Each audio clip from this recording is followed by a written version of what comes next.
அல்ஹம்துலில்லாஹ்.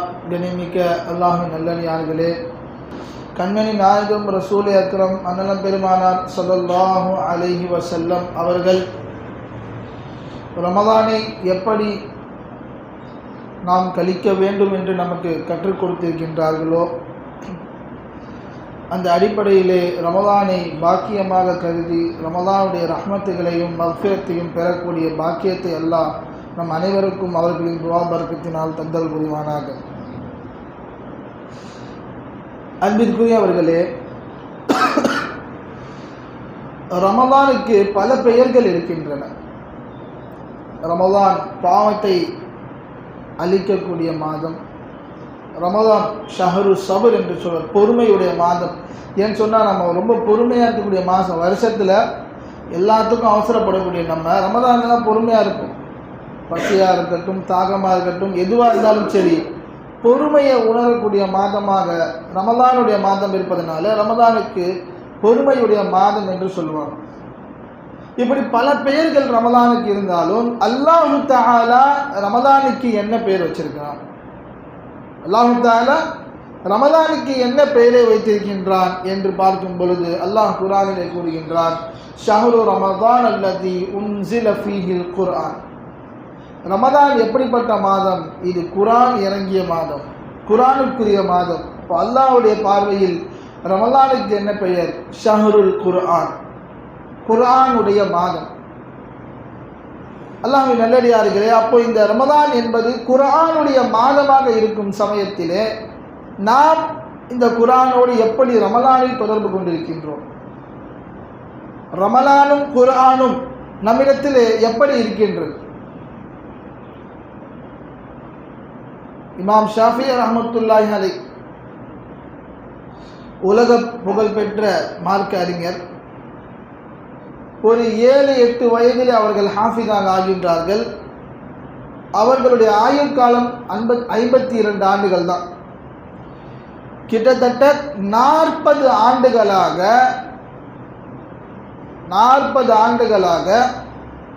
60 கத்தம் ஓதுவார் ரமலானில் மட்டும். இதில் மட்டும் ரமலானுடைய மாதத்தில் மட்டும் 60 கத்தங்கள். சுப்ஹானல்லாஹ். இப்படி ஒரு வருடம் அல்ல, 2 வருடம் அல்ல, 40 ஆண்டு காலமாக தொடர்ந்து செய்து வந்தார்கள் இமாம் ஷாஃபிஈ ரஹ்மத்துல்லாஹி அலைஹி.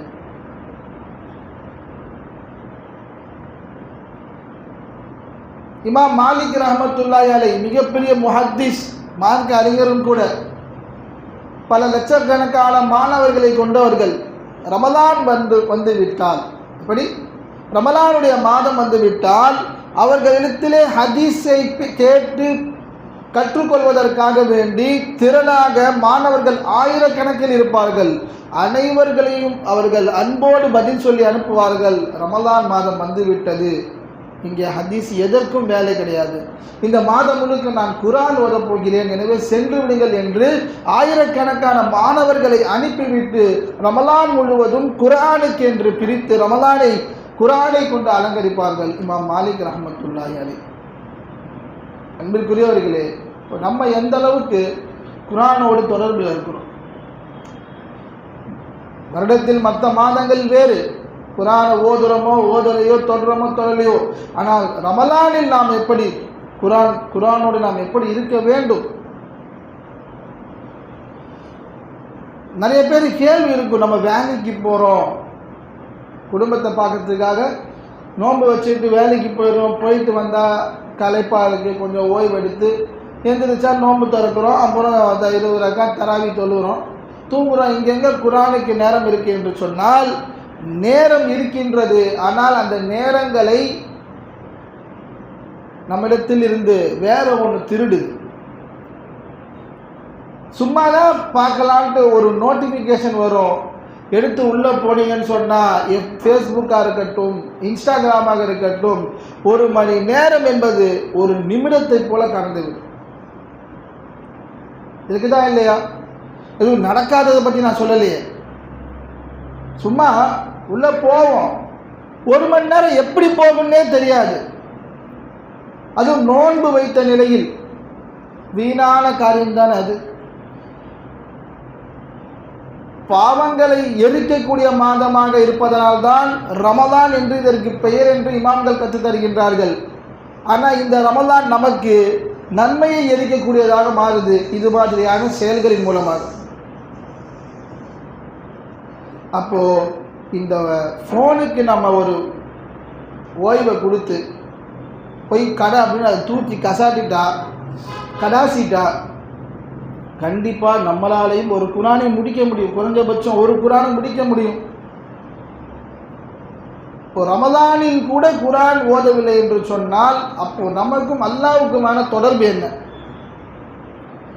ஏன் சொன்னால் ரசூலுல்லாஹி ஸல்லல்லாஹு அலைஹி வஸல்லம் கூறுகின்றார்கள், அல்லாஹ் உங்களோடு பேச வேண்டும் என்று நீங்கள் ஆசைப்படுகின்றீர்களா?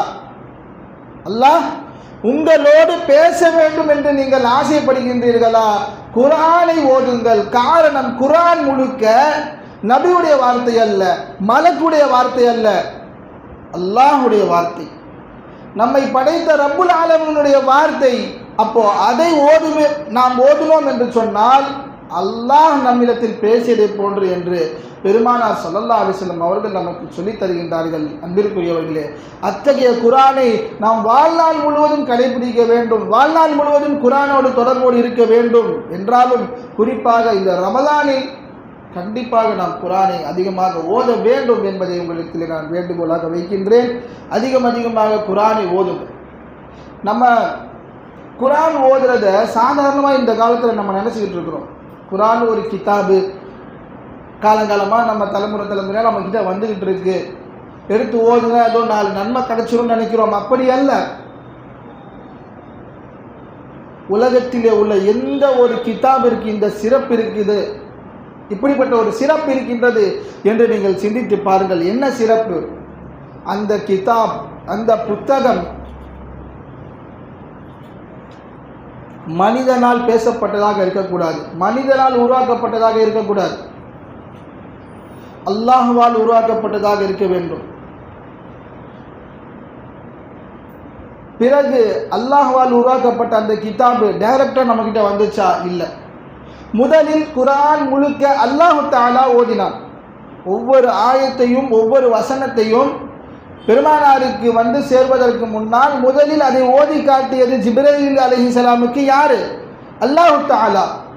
இரண்டாவது அல்லாஹ்விடத்திலிருந்து ஆயத்தை பெற்றுக்கொண்டு வந்த ஜிப்ரீல் அலைஹிஸ்ஸலாம் பெருமானார் ஸல்லல்லாஹு அலைஹி வஸல்லம் அவர்கள் முன்னிலையிலே அவர்கள் ஓதி காட்டினார்கள். மூன்றாவதாக இந்த உம்மத்திற்கு பெருமானார் ஸல்லல்லாஹு அலைஹி வஸல்லம் அவர்கள் ஓதி காட்டினார்கள். அப்போ எப்படிப்பட்ட ஒரு சிறப்பு! ஒரு கிதாபு, அதை நம்முடைய அல்லாஹ் ஓதினார், பிறகு மலக்குமார்களின் தலைவர் ஓதினார், அதை தொடர்ந்து நபிமார்களின் தலைவராகிய நம் உயிரினும் மேலான கண்மணி நாயகம் ஸல்லல்லாஹு அலைஹி வஸல்லம் அவர்கள் ஓதினார்கள் என்கின்ற இத்தகைய சிறப்பு மிக்க ஒரு கிதாபு குர்ஆனை தவிர வேறு எதுவாக இருக்க முடியும்? அப்போ நம்ம குர்ஆன் ஓதுறதுக்கு இதை விட ஒரு பெருமை என்ன வேணும்? என்னுடைய ரப்பு ஓதியது, மலக்குமார்களின் தலைவர் ஓதியது, எங்களுடைய நபி பெருமானார் ஸல்லல்லாஹு அலைஹி வஸல்லம் ஓதிய ஒரு கிதாப். அப்போ இதை நானும் ஓதுகின்றேன், இதை ஓதக்கூடிய பாக்கியத்தை அல்லாஹ் எனக்கும் தந்திருக்கின்றான் என்பதை நினைக்கும் பொழுதே எவ்வளவு கர்வமாக இருக்கின்றது. அப்போ அந்த குர்ஆனை நாம் எப்படி ஓத வேண்டும்? குர்ஆன் ஓதுவதால ஏராளமான நன்மைகள். ஹதீஸையும் குர்ஆனையும் வைத்து குர்ஆன் ஓதுவதனால் ஏற்படக்கூடிய மிக மிக முக்கியமான 4 பிரயோஜனங்களை இன்ஷா அல்லாஹ் உங்களுக்கு முன்வைக்கிறேன். முதல் விஷயம், குர்ஆன் ஓதுவதனால் ஒவ்வொரு எழுத்துக்கும் பன்மடங்கான நன்மைகள். பெருமானார் சொல்கின்றார்கள் அல்லவா, லா அகூலு அலிஃப் லாம் மீம் ஹர்ஃபுன் பல் அலிஃபுன் ஹர்ஃபுன் லாமுன் ஹர்ஃபுன் மீமுன் ஹர்ஃபுன். அலிஃப் என்பது ஒரு எழுத்து, அந்த ஒரு எழுத்துக்கு 10 நன்மை. அப்போ ஒரு 3 எழுத்து அலிஃப் லாம் மீம் சொல்லிட்டா எத்தனை நன்மை? 30 நன்மை. யோசிச்சு பார்க்கணும், குர்ஆன்ல எத்தனை எழுத்துக்கள் இருக்கும்? ஒரு பக்கத்தில் எத்தனை எழுத்து இருக்கும்? ஒரு ஜுசுவில் எத்தனை எழுத்துக்கள் இருக்கும்? எங்கேயோ போகுது. குர்ஆன் ஓதுவதனால் கிடைக்கக்கூடிய நன்மைகள், குறிப்பாக ரமலானை எடுத்துக்கொண்டால் நாம் செய்யக்கூடிய ஒவ்வொரு அமலுக்கும் அல்லாஹ் தஆலா பல மடங்காக அது இரட்டிப்பாக்கப்படுகின்றது. 70 முதல் 700 மடங்கு வரை ரமதானுடைய சிறப்பு என்று சொன்னால், அப்போ ரமதானிலே நாம் ஓதக்கூடிய குர்ஆனுடைய மதிப்பு எந்த அளவுக்கு? இது முதல் விஷயம். இரண்டாவது விஷயம், நாளை மறுமையிலே நம்முடைய பெற்றோர்கள், நம்முடைய மனைவி மக்கள் எல்லாம் நம்மை விட்டு விரண்டோடும் சமயத்தில், யௌம யஃபிர்ருல் மர்உ மின் அஹீஹி வ உம்மிஹி வ அபீஹி வ ஸாஹிபத்திஹி வ பனி, எல்லாரும் ஓடி போயிடுவாங்க. ஏன்? ஒவ்வொருத்தர்களுக்கும் தன்னுடைய நிலை நினைத்து கவலை. அல்லாஹ் என்னை எதில் பிடிப்பார், நான் என்ன ஆகுவேன் என்ற நிலை நம்முடைய ஒவ்வொருவருக்கும் இருக்கும். அப்ப யாருக்கும் யாரை பற்றியும் கவலை இல்லை. அந்த நாளில் இந்த குர்ஆன், இந்த துனியாவிலே வாழும் காலத்திலே நாம் ஓதக்கூடிய இந்த குர்ஆன் நமக்கு பரிந்துரையாக வரும் என்று பெருமானார் சொல்கின்றார்கள்.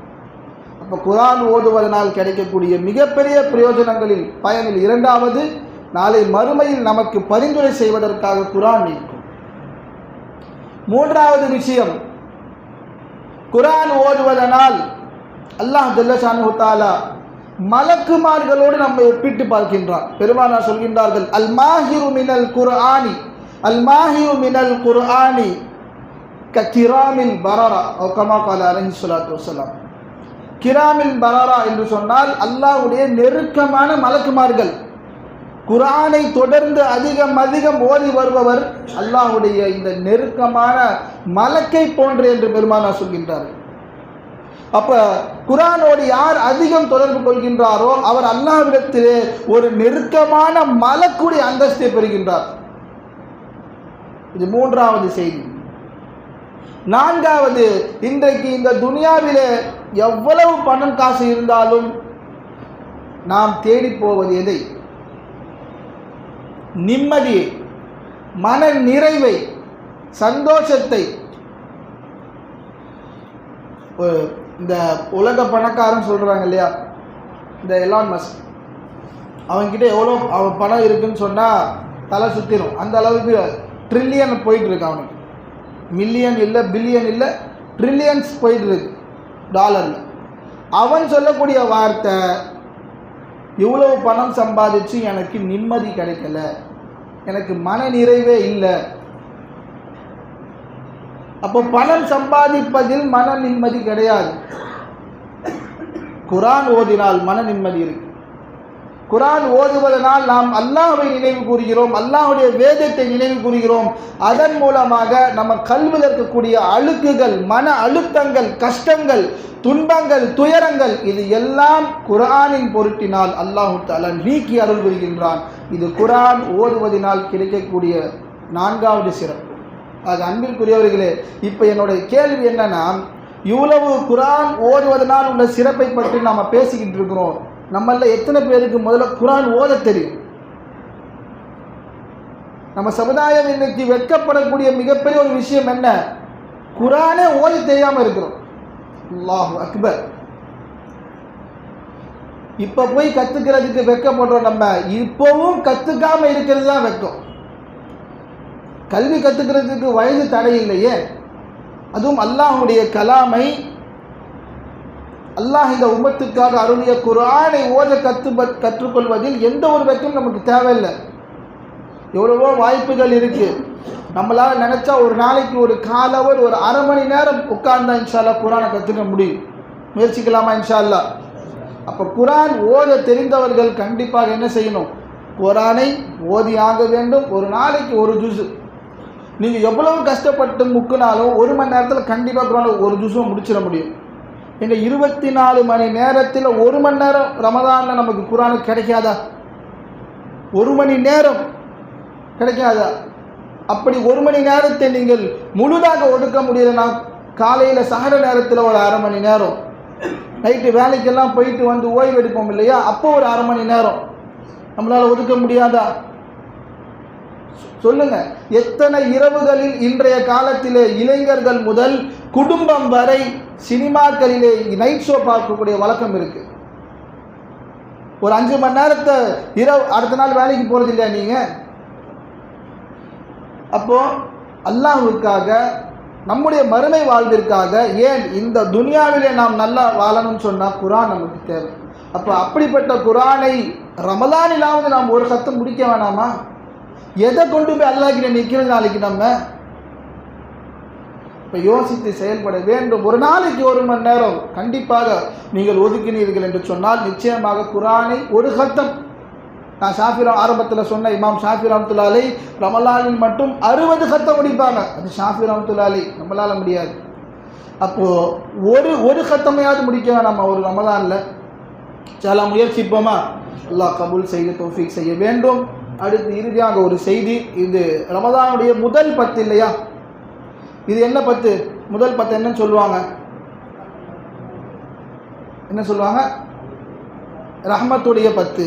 பெருமானார் ஸல்லல்லாஹு அலைஹி வஸல்லம் சொல்லியிருக்கின்றார்கள் அல்லவா, அவ்வலுஹு ரஹ்மத்துன், இந்த ரமலானுடைய முதல் 10 இருக்கின்றது, இது ரஹ்மத்துக்குரிய 10.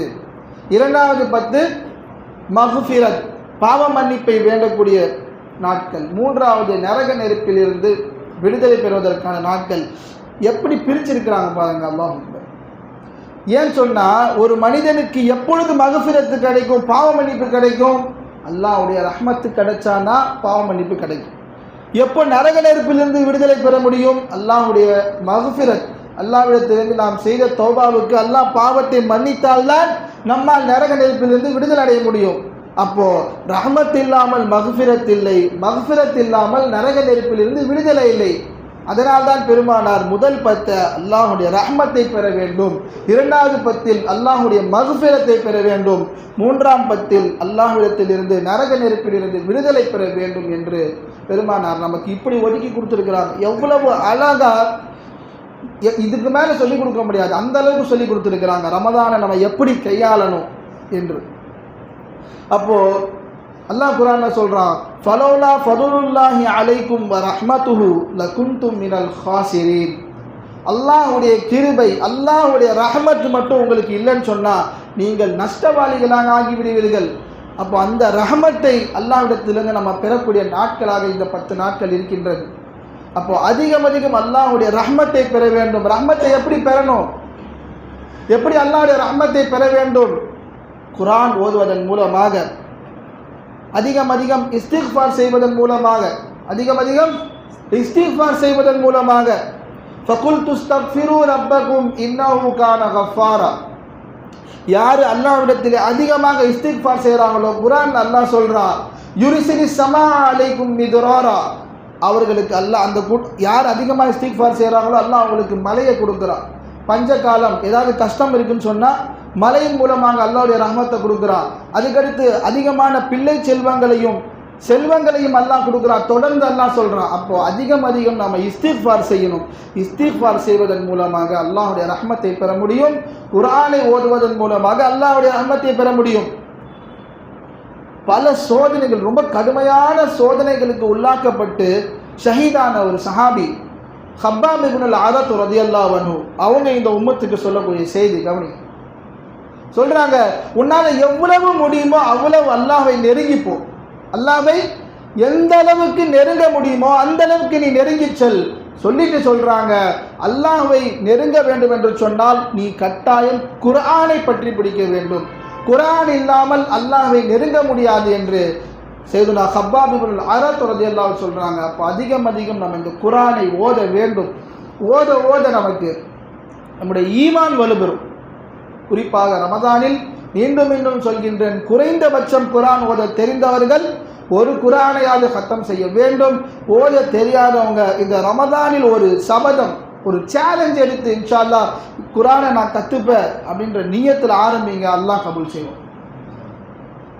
அப்போது அல்லாஹ்வுடைய ரஹ்மத்து எந்த அளவுக்கு இருக்குது அப்படின்றத ஒரு சின்ன நிகழ்வை சொல்லி இன்ஷா அல்லாஹ் நான் நிறைவுக்கு வரேன். மூசா அலைஹிஸ்ஸலாம், நபிமார்கள்லேயே கோபக்காரங்க அப்படின்ற பேர் வாங்கினவங்க யார்? மூசா அலைஹிஸ்ஸலாம். டக்குன்னு சுருக்குன்னு கோபம் வந்துடும் ஏதாவது சொன்னான். இவங்களை ஒருத்தன் படாத பாடுபடுத்தினான். பனு இஸ்ராயீல்ல ஒருத்தன் எப்போ பார்த்தாலும் இவங்களை திட்டி பேசுறது, இவங்களை ஏசுறது, இவங்களை வஞ்சித்து பேசுறது, இவங்க வந்தாலே அவங்கள எந்த அளவுக்கு நாவினால் துன்புறுத்த முடியுமோ அந்த அளவுக்கு துன்புறுத்துவான். சமயங்களில் அடிக்க கூட செஞ்சுருக்கிறான். எவ்வளவோ பொறுமையாக இருந்தவங்க மூசா அலைஹிஸ்ஸலாம் ஒரு கட்டத்துக்கு மேலே மன வேதனையில் அல்லாஹ்விடத்தில் கையேந்தி விட்டார்கள். அல்லாஹ் இவனை ஏதாச்சும் பண்ணு, இன்னும் யூதினி, எனக்கு ரொம்ப நோய்வினை தரா, இவனை ஏதாச்சும் பண்ணு அப்படின்னு மூசா அலைஹிஸ்ஸலாம் சொல்கிறாங்க. அல்லாஹ்விடத்தில் கேட்குறாங்க. அல்லாஹ் சொல்கிறா, இவனை என்ன பண்ணணும் அப்படின்ற பொறுப்பு நான் உன்கிட்டே கொடுத்துட்றேன், இவனுக்கு என்ன முடிவு என்று நீயே முடிவு செய்து கொள் என்று மூசா அலைஹிஸ்ஸலாமை பார்த்து அல்லாஹ் சொல்லி, உனக்கு வானத்தையும் பூமியும் உன்னோட கட்டுப்பாட்டில் நான் கொடுக்குறேன். அல்லாஹ் என்ன சொல்கிறான், வானத்திலிருந்து ஏதாவது இவனுக்கு வேதனை இறங்கணும்னு நீ நினைக்கிறியா, வானம் உன்னுடைய சொல்ல கேட்கும். அல்லது பூமியிலிருந்து இவனை ஏதாச்சும் செய்யணும்னு நினைக்கிறியா, இந்த பூமி உன்னுடைய சொல்லுக்கு கட்டுப்படும் அப்படின்ட்டு மூசா அலைஹிஸ்ஸலாமுக்கு ஒரு பவர், இந்த ஆற்றலை அல்லாஹ் கொடுத்து உன்னுடைய முடிவு என்று அல்லாஹ் சொல்லிட்டான். மூசா அலைஹிஸ்ஸலாமுக்கு ஆனந்தம் வரட்டும், இன்னைக்கு வரட்டும். அவன் பார்க்குறாங்க, அவன் கண்ணிலே படலை. கொஞ்ச நாள் காத்திருக்கிறாங்க. ஒரு வழியா ஃபலக்கியஹு ரஜுலுன், அந்த ஆளை பார்த்துட்டாங்க. இன்னைக்கு வாடா நீ ஏதாவது பண்ணு அப்படின்ற நியத்தில், அந்த நோக்கத்தில் பார்த்துட்டு இருக்கிறாங்க. அதே மாதிரி மூசா அலைஹிஸ்ஸலாமை பார்த்தோன்னு திட்ட ஆரம்பிச்சுட்டான். திட்டி அவங்கள பற்றி தப்பாக பேச ஆரம்பிச்சுட்டான். சொல்கிறாங்க, யா அர் குதீஹி, அவனை புடி அப்படின்னு மூசா அலைஹிஸ்ஸலாம் சொன்ன உடனே பூமி அப்படியே பிளந்து அவன் காலை பிடிச்சி இழுத்துருச்சு.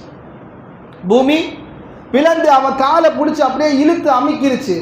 கெண்டை கால் வரை இது வரைக்கும் போயிடுச்சு.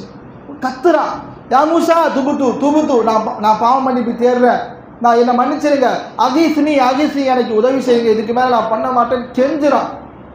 கொஞ்சம் தூரம் போயிட்டு திரும்பி பார்த்து மறுபடியும் சொல்கிறாங்க, யார் குதி, அவனை இன்னும் பிடி. அப்போ அந்த பூமி மறுபடியும் பொளந்து அவனுடைய முட்டி வரைக்கும் பிடிக்குது. வலி தாங்க முடியாமல் மறுபடியும் கத்துறான், மூசா அகீஸ்னி எனக்கு உதவி செய்யுங்க, நான் என்னை மன்னிச்சிருங்க, நான் தப்பு பண்ணிட்டேன்னு கெஞ்சுறான், கதறுறான். மறுபடியும் கொஞ்ச நேரம் கழிச்சு யார் குதிஹி மூன்றாவது முறை சொல்கிறாங்க. இப்போ பூமி முழுவதுமாக பிளந்து அவனை அப்படியே முழுங்கி மறந்து விட்டான்.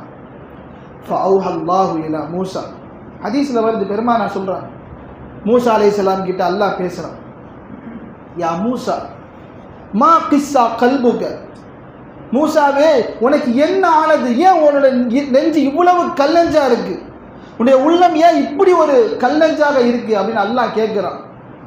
அவன் எத்தனை வாட்டி உன்னை கேட்டான், என்னை மன்னிச்சிரு எனக்கு உதவி செய்ய என்று கேட்டானே. சொல்லிட்டு அல்லாஹ் சொல்கிறான், கவனிக்கணும், ஒரு வேளை உன்னை அத்தனை வாட்டி மூசா என்று உன்னை கூப்பிட்டான்ல, ஒரே ஒரு வாட்டி ஃபலவ் காசர், அவன் என்னிடத்திலே அவன் உதவி தேடி இருந்தால் சொன்னான், நான் அவனுக்கு உதவி செய்திருப்பேன் என்று அல்லாஹ் சொல்றான். மூசா கிட்ட அத்தனை வாட்டி உதவி கேட்டு செய்யல அவங்க, ஒரே ஒரு முறை அவன் என்னை அழைத்திருந்தால், என்னிடத்தில் உதவி தேடி இருந்தால் லகஸ்துஹு, நான் அவனுக்கு உதவி செய்திருப்பேன் என்று அல்லாஹு தாலா மூசா அலைஹிஸ்ஸலாம் சொன்னான் என்று சொன்னால், அன்பிற்குரியவர்களே, அப்ப அல்லாஹுடைய ரஹமத் எந்த அளவுக்கு பாருங்க, எவ்வளவு விசாலமானது. பெருமானா சொல்லுவாங்க, இன்ன ரஹ்மத் ரப்பி லவசிஅத் குல்ல ஷை, இந்த உலகத்தில் எல்லாத்திலையும் அல்லாஹ்வுடைய ரஹ்மத் இருக்கு, எல்லாத்திலையும் அல்லாஹ்வுடைய ரஹ்மத் இருக்கு. அப்படிப்பட்ட அல்லாஹ்விடத்திலே நாம் ரஹ்மத்தை ஆதர வைக்கக்கூடிய மேன்மையான நாட்களாக இந்த ரமலான் இருக்கின்றது. அப்போ அதை பயன்படுத்த வேண்டும் தானே, அந்த ரமலானை பயன்படுத்தி கொள்ள வேண்டும் அல்லவா. வீணான காரியங்களிலே, தேவையில்லாத விஷயங்களில் நம்முடைய நன்மைகளை, நம்முடைய நோன்பை முறிக்கும் தேவையில்லாத தவறான காட்சிகள் போன்ற விஷயத்தில் நம்மளால் ஈடுபட முடியும். இந்த காலம் அப்படி, கையிலேயே எல்லாம் இருக்கு. அப்போ இதை தவிர்த்து வாழ்பவனுக்குத்தான் அல்லாஹ் சொல்றான் அல்லவா, நோன்பு எனக்கானது, எனது அடியான் எனக்காக நோன்பு வைக்கின்றான், அப்போ அதற்கான கூலியாக நான் ஆவேன் என்று சொன்னானே அல்லாஹ். இப்படிதான் கிடைக்கும். வெறும் பசி பட்டினியின் மூலமாக நம்ம நோன்பு ஒரு நாளும் நிறைவு பெறாது. அல்லாஹ்வுடைய தக்வாவை கொண்டு, அல்லாஹ்வுடைய இறையச்சத்தை கொண்டுதான் நம்முடைய நோன்பு பரிபூர்ணம் அடையும். அதனால் தான் பெருமானார் சொன்னார்கள், எவன் ஒருவன் நோன்பு வைத்த நிலையில் தவறான செயலையும் தவறான வார்த்தைகளையும் தீய செயல்களையும் விட்டு தன்னை தவிர்த்து கொள்ளவில்லையோ, தன்னை தடுத்து கொள்ளவில்லையோ, அவன் பட்டினியாக இருப்பதில் அல்லாஹ்வுக்கு எந்த ஒரு தேவையில்லை என்று சொன்னார்கள். யோசிச்சு பார்க்கணும், ஹலாலை நம்ம தவிர்த்துக்கிறோம். உணவு உண்பது, சாப்பிடுவது, தண்ணீர் குடிப்பது, கணவன் மனைவி சேர்வது, இதெல்லாம் ரமதானை தவிர்த்து மிச்ச எல்லா நாட்களிலும் ஹலாலு. ரமதானில் மட்டும்தான் அது ஹராமு, அதை நம்ம ரெடியாக செய்யறதுக்கு இருக்கிறோம். ஆனால் பொய் பேசுவது, புறம் பேசுவது, ஆபாசமான காட்சிகளை பார்ப்பது, தவறான எண்ணத்தோடு பழகுவது, பேசுவது, இது எல்லாம் ஒரு மூமினுக்கு எல்லா காலத்திலும் ஹராமு. அதை உட்கார்ந்து ரமதானில் செஞ்சோன்னு சொன்னால் ரமதானுக்கு என்ன பயன்? ரமதான் நம்மை அடைந்து என்ன பயன்? அதனால தான் ரமதானில் அதிகமாக இந்த 3 துவாக்களை சொல்ல சொன்னார்கள் பெருமானார் ஸல்லல்லாஹு அலைஹி வஸல்லம். இந்த துவாவோடு நம்ம நிறைவு செய்வோம். ஒன்று, ரமதானை யா அல்லாஹ் பாக்கியமாக எனக்கு கொடு, என்னுடைய ரமதான் எனக்கு பாக்கியமாக வேண்டும். இன்னொன்று, ரமதானில் நான் ஆரோக்கியமாக இருக்க வேண்டும். ரமதான் நமக்கு ஆரோக்கியமாக இருக்கணும், ரமதானில் நாம் ஆரோக்கியமாக இருக்கணும். மூணாவது விஷயம், இந்த ரமதானை நாம் பயன்படுத்தக்கூடியவர்களாக இருக்க வேண்டும். ரமதானும் ஆரோக்கியமாக இருக்கணும், நாமும் ஆரோக்கியமாக இருக்க வேண்டும். இந்த ரெண்டும் அடுத்து மூன்றாவது, அந்த ரமதானிலே என்னென்னலாம் நம்ம செய்யணும் என்று பெருமானார் கற்றுத்தந்தார்களோ அதை நாம் சரிவர செய்ய வேண்டும். வல்ல ரஹ்மான் அந்த தௌஃபீக்கினை நம் அனைவர்களுக்கும் தந்தல் புரிவானாக. இந்த ரமதானை எந்த அளவுக்கு நம்மால் அல்லாஹ்வுடைய பொருத்தத்தையும் அல்லாஹ்வுடைய ரஹ்மத்தையும் மக்ஃபிரத்தையும் பெற முடியுமோ அந்த அளவுக்கு அல்லாஹ் ஜல்லஷானு வ தஆலா நமக்கு எல்லா விதமான நல்ல அமல்களையும் காரியங்களையும் நசீபாக்கி தருவானாக. அதிகமாக சதகாக்களை செய்து அல்லாஹ்வுடைய கொடைத்தன்மையை பெறக்கூடிய நசீபையும் நம் அனைவருக்கும் தந்தல் புரிவானாக என்று துஆ செய்து நிறைவு செய்கின்றேன். ஆமீன். வாஹிரு தஅவானா அல்ஹம்துலில்லாஹி ரப்பில் ஆலமீன். அஸ்ஸலாமு அலைக்கும் வரஹ்மத்துல்லாஹி வபரகாத்துஹு.